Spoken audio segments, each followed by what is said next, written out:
तो हम अब एग्जांपल्स देखेंगे। तो पहले सिंपल प्रेजेंट का एग्जांपल, यहाँ पे सब्जेक्ट वर्ब का फर्स्ट फॉर्म प्लस ऑब्जेक्ट रहना चाहिए। तो हमारे पास सब्जेक्ट है आई, वर्ब का फर्स्ट फॉर्म है स्पीक और ऑब्जेक्ट है इंग्लिश। आई स्पीक इंग्लिश, ये क्या हो गया simple present. Second continuous present, continuous present I am speaking English.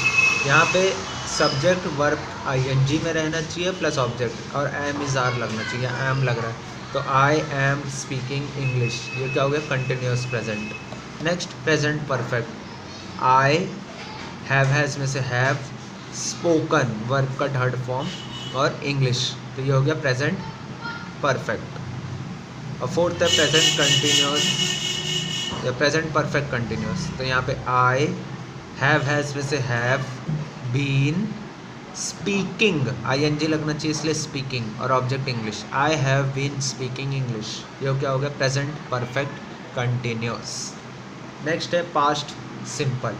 तो यहाँ पे आई वर्ब का second form spoke English, I spoke English, ये क्या हो गया पास्ट सिंपल पास्ट। और नेक्स्ट है पास्ट कंटिन्यूस।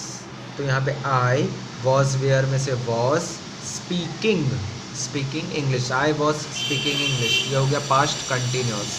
नेक्स्ट है past perfect, I had spoken English, I had spoken English, ये हो गया past perfect. Next I had been speaking English, I had been speaking English, ये क्या हो गया past perfect continuous.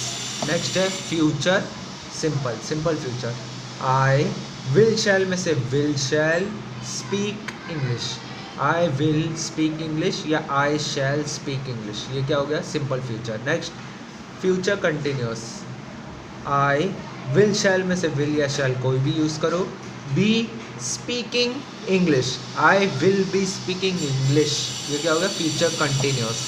Next I will shall में से कुछ भी यूज़ करो, have spoken English, I will have spoken English या I shall have spoken English, ये हो गया future perfect. Next future perfect continuous, I will shall में से विल या शैल कोई भी यूज़ करो, have been speaking English, I shall have been speaking English या I will have been speaking English, ये क्या हो गया फ्यूचर परफेक्ट कंटिन्यूस। और भी एग्जाम्पल दिया हुआ है इसमें, आप चाहें तो इसमें से डिफ़र कर सकते हैं वीडियो पॉज करके।